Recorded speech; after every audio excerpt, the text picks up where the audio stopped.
새 노래로 새 축복을 누리자 하는 제목으로 말씀드리겠습니다. 새 시대에는 새 노래로 새 축복을 누리자.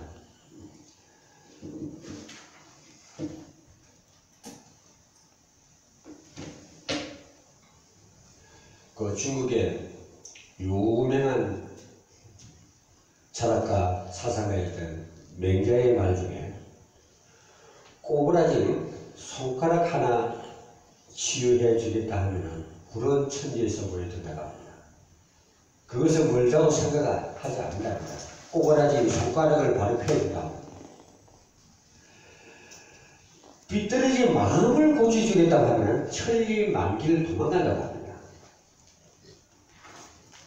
자기 겉으로 표가 나는 손가락이 구부러진 걸 바라준다고 천리만기를 멀지 않다고 보는데 내 이 생각과 마음이 삐뚤어진 거, 정신이 이상이 있는 걸 고쳐주겠다고 천리만기를 도망가거든요. 그게 그때 그 시절의 얘기만 아니라 오늘날도 마찬가지입니다. 그 문제에서 해방되는 길은 내가 봐서 내 정신 문제가 이상이 있구나 하면 치유를 받아야 돼요. 그건 자존심이 아니거든요. 그래야 내가 올바른 삶을 살아가고 있고 올바른 말을 할 수가 있고 또 그리스도인 같은 경우는 올바른 찬양을 할 수가 있고 올바른 말씀을 들을 수가 있습니다. 그런데 사람들이 눈에 보이는 육신적인 일에는 그렇게도 관심이 많이 있으나 눈에 안 보이는 마음이나 정신적인 면에서는 그만큼 둔하고 미련하다는 것입니다. 어디 미련하고 예수님 것에 불과해서 끝나겠느냐? 예수님은 인간의 가장 중요한 영적 문제를 치료하러 오셨는데 사람들이 도망가는 정도가 아니라 오히려 미워하고 이단이 시행이다가 결국 십자가에 못 박아 죽이지 않았습니다.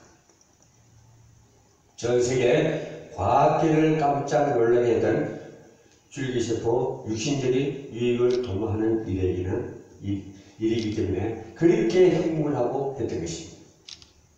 이런 이유를 알고 복음 들고 현장에 가자면 실망할 많은 이유들을 떨치해 버릴 수가 있는 것입니다.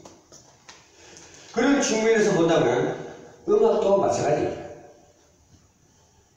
육신적인 것을 즐겁게 해주는 방법과 기능들을 가르쳐준다고 하면 대단한 관심들을 보입니다. 그러나 이런 음악과 비교할 수 없는 엄청난 축복에 약속된 영적인 찬양의 비밀을 말해준다고 하면 벌써 따분해지기 시작합니다. 반감마저 나타납니다. 그렇습니다. 성경적 찬양의 비밀은 우리의 머리로는 잘 이해할 수가 없는 것입니다. 이것은 오직 하나님의 은혜가 아닌 것은 불가능하다는 것입니다. 더더구나 잘못된 음악 이론으로 이미 단단히 무장된 우리에게는 마치도 바리새인들에게 도움을 말할 때처럼 힘이 불쾌하게 들지도 모릅니다. 그러나 진리는 진리입니다. 사단의 최후의 사이며 마지막 보루가 되는 것이 음악과 찬양사입니다. 그러나 이사야 42장 8절에서 하나님은 내 찬송을 우상에게 주지 않겠다고 말씀하셨습니다. 이미 음악의 본래는 거의 사라지고 지금 세상에서 말하는 원천적인 기술과 특허가 모두 사단의 소유로 넘어간 행국이 되어버렸습니다. 성령의 참 기준을 놓치게 됩니다. 그래서 이제 찬양을 할수록 오히려 손해를 볼 수밖에 없는 현실이 되고 말았습니다. 교회 찬송가와 세상의 노래 벽이 없어지고 음악의 성과 소리의 개념도 거의 사라진 상태입니다. 그래서 사람들에게 좋은 음악인데 하나님과는 상관없는 찬양으로 부르고 있습니다.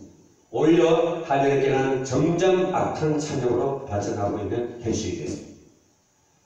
자기 영광, 인기, 명예, 기분을 위하여 찬양을 이용하고 있는 것 같습니다. 그래서 이 새 시대의 새해는 새 노래로 회복을 해야 할 것입니다. 세상 음악이 추구하는 음악의 참 이유는 행복이라고 했습니다. 인간은 왜 음악을 할까?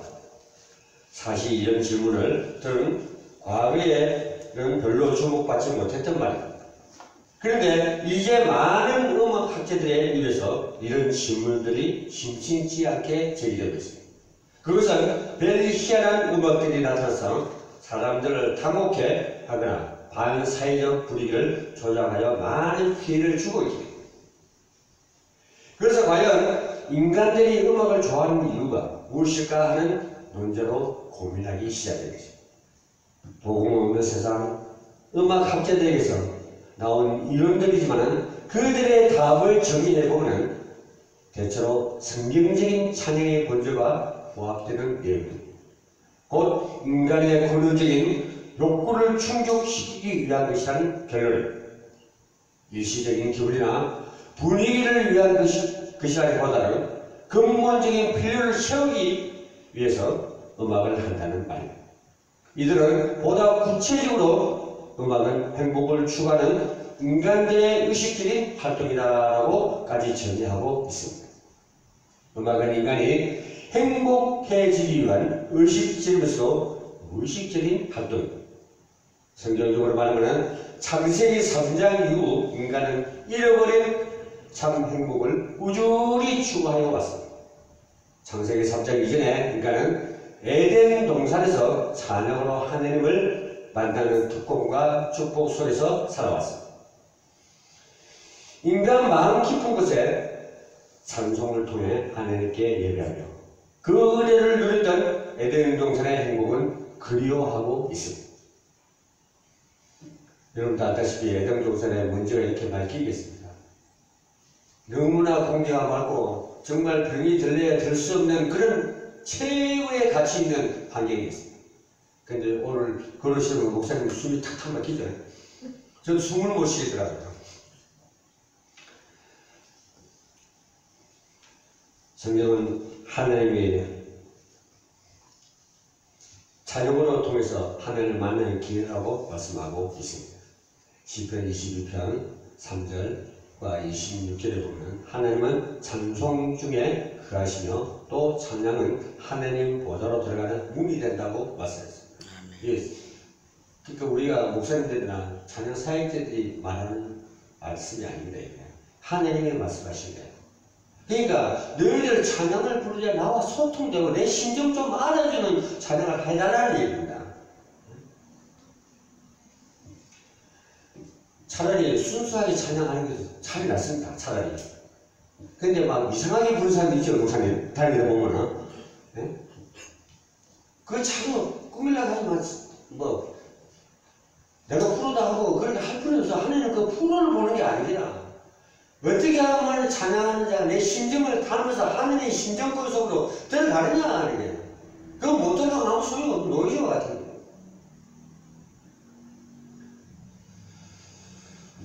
인간은 하나님을 만나면 행복해집니다. 그런데 이런 것입니다. 이미 사단은 하나님을 만나는 음악의 코드를 완전히 바꿔놨습니다. 채널을 완전히 바꿔놨습니다.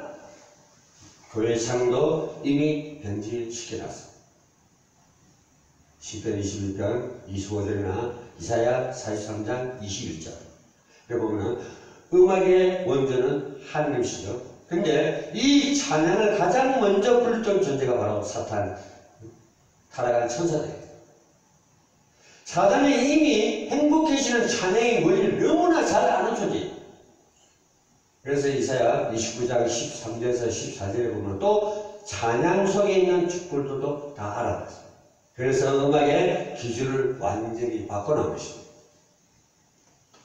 그래서 제가 하나님께 드릴 찬양을 개병생에 앉아갖고 제가 찬양받기를 원하기 때문에 세상 음악과 찬양을 병들게 하고 있는 것입니다. 만일 우리가 복음과 성경적 찬양의 비밀을 모르고 계속 음악 속으로 깊이 들어가면 반드시 사단을 만나야 됩니다. 인기 가수들 중에 자주 귀신을 본다는 이들도 많이 있습니다. 그들도 음악 연습에 몰두하고 있을 때입니다. 음악에 심취한 자들은 아예 사단을 찬양하고 저들의 하나님이라고 선포하며 오히려 예수를 사생아로 아주 거짓 메시아로 노래까지 하지 않습니다. 이런 음악인들이 모여서 교회를 만드는데 바로 그것이 샌프란시스코에 있는 사단교회입니다. 거짓 행복을 갖다 주는 사단에게 속고 있는 것입니다. 그래서 음악의 천재들이 심지어 대단한 찬양곡을 짓고 불렀던 자들이 정신적 질병, 영적 저주로 불행하게 죽는 자들이 너무나 많음을 이미 소개해 드렸습니다. 이제 교회마저 행복해질 수 있는 최고의 찬양을 가지고도 그 길을 찾지 못해 오락기억 수준으로 안주해버린 현실과 그 사실을 답습하는 후대들을 제대로 진단하여 바른 답을 찾아내야 할 것입니다. 그래서 새 시대에는 새 노래의 비밀로 행복했던 다윗의 모습을 회복해 나가야 할 것입니다. 아멘. 속고 있는 음악 현장을 정밀히 진단하면 최고의 응답의 문이 열릴 것입니다. 음악에 쓰이는 중요한 숫자들을 보면 성경에 나오는 의미 있는 수들과 일치하는 의외적인 사실들을 우리가 볼 수가 있습니다. 천국에는 24장로들이 보좌에서 찬양한다고 기록되어 있는데 음악에 쓰이는 장조와 단조의 음계를 모두 합치면 24음계로 이루어지고 있습니다. 또 평균율의 한 옥타브는 24개의 반음과 12음계로 짜여져 있습니다. 이스라엘은 12지파로 예수님의 제자가 모두 12명인데 서양 음계의 가장 기본적인 골격인 한 옥타브가 모두 12음이라는 내용도 너무나 잘 알고 있는 사실입니다. 성경의 와주수인 7수이라는 숫자로 한 옥타브가 8음이지만 사실은 7개의 음률로 이루어져 있는 7톤 스케일이라고 합니다. 그때 근음을 한 번 더 사용했기 때문에 8음이 된 것입니다. 이 7개의 음을 가지고 음악인들은 완벽한 노래를 만들어내고 있습니다. 또 예수님의 제자 중에서도 가장 중요한 인물이 3명이 있는데 그것도 음으로 본다면 한 옥타브 안에 가장 잘 어울리는 음이 3개가 있는데 바로 도, 미, 솔, 삼함. 예나 지금이나 인간들은 수의 지배를 받고 살아요. 오늘이 몇 년도, 몇 월 며칠이며 몇 시 몇 분인지 또 내 나이가 지금 얼마이며 하루는 몇 시간으로 우리의 삶을 제한하는지 등 이런 맥락에서 음악의 숫자적 뜻도 계속 살펴야 할 가치가 있는 것입니다. 단적인 예를 들자면 찬송가 속에는 장르마다 빠르기의 말을 숫자로 표시하고 있습니다. 그것은 그 음악의 몇 박과도 같은 것입니다. 그런데 완전히 무시하고 부릅니다. 이미 그 찬송의 생명은 준 것이나 다른 것입니다. 우리의 혈압이 너무 느린다든가 너무 빠르다면 생명이 잇따르는 것과 같은 의미입니다. 진단을 바라보면 정답이 보입니다. 창량만큼은 함부로 어설프게 방향도 기준도 없이 부르는 것이 또 있을까? 특히 CCM들을 보면은 요즘 젊은이들을 보면은 옛날에 그래도 CCM 보험소가 나오면 참 가사도 좋고 감동적인 것들이 참 많습니다. 근데 요즘 나는 벌써 이거는 뭐 건전 가요인지 뭔지 분간이 안 되는. 근데 그게 심취해서 이미 세상 음악에 우리 길들여졌죠. 길들여져 있기 때문에 어떻게 하면은 이 리듬이나 박자나 또 음악의 크기라든가 이 가사가 듣는 이들을 하려고 센세이션을 일으킬 수 있을까? 어떻게 하면 이 노래가 인기가 높아져서 음반이 많이 팔릴까? 거기에 모든 초점이 맞춰져 있습니다. 또 음반 회사도 마찬가지고 가수도 마찬가지예요. 그럼 참 베드로가 무상할 정도로 그 신분이 바뀌는데도 아직까지도 그 신분 바뀌는지도 모르고 제자리로 돌아가는 것을 우리가 볼 수가 있습니다. 그러면서도 찬양에 안 들고 있다는 자각 징상이 없다는 사실이 더 안타깝습니다. 따지고 본다면 복음의 진보는 엄청나게 향상될지 모르지만 찬양은 옛날 수준에 그대로 묶여있는 상태입니다. 이유는 찬양에 대한 어떤 배움도 없기 때문에 복음을 가지고도 계속 염려한다면 그는 실패한 자가 될 것입니다. 찬양도 마찬가지입니다. 생명력을 잃은 노래를 계속하면 사단에게 유혹당하는 꼴이 되는 겁니다. 정말 찬양 속에 완벽한 인간의 행복이 숨겨져 있다는 사실을 못 깨닫게 하는 것입니다. 아예 모르게 하는 것입니다. 속된 말로 표현하면 그 은혜와 찬양 그 비밀을 어디다 맡기느냐? 사단이가 저 전당표에다 다 맡기라. 그러니까 우리는 껍데기만 부르고 있는 그 15년 전 무속사에 가지고 정말 이 찬양 부르는 자가 고리를 찬송 그걸 무당을 놓고 5명에서 두나니까 진짜 귀신이 들어가더라. 사단이는 그걸 모르게 한다는 거예요. 다윗이 누렸던 찬양의 비밀을 못 누리게 합니다. 사울에게 붙은 악취이 떠나가는 그것을 보지 못하게 합니다. 그럼 우리가 얼마나 한스럽습니까? 얼마나 어리석습니까? 거기에 다 속아져서 욕을 쓴다는지.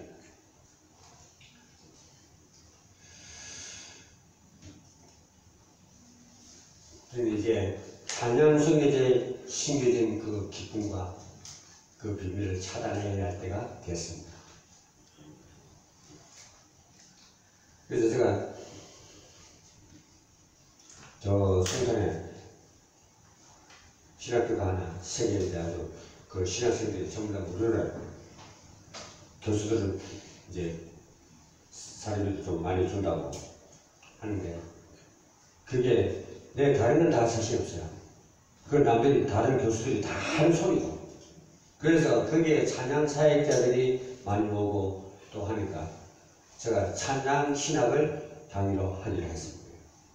그래서 그 찬양 사역자들에게 기능 최고로 주는 하나님을 누리고 또 그 속에 다윗이 누렸던 찬양의 비밀을 왜 내가 이렇게 하면은 사단에게 쏘는가 하는 것을 제가 강의하기로 그래 했습니다.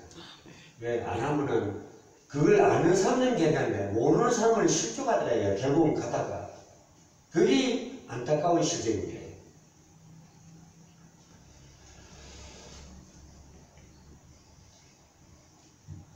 특히 찬양의 기능들은 우리가 가진 음악의 기준이 누구를 위한 것이며 어떤 결과로 나타내게 될 것인가를 빨리 깨달아야 할 때가 됐습니다.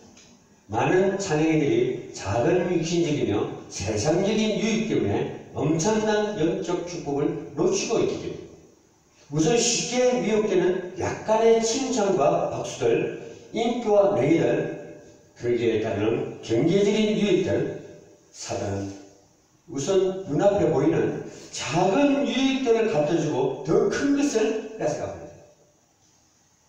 지금 전공자들과 기능이들이 어떤 그런 속임수에 빠져 있기에 후대들에 그대로 답습하고 있는가?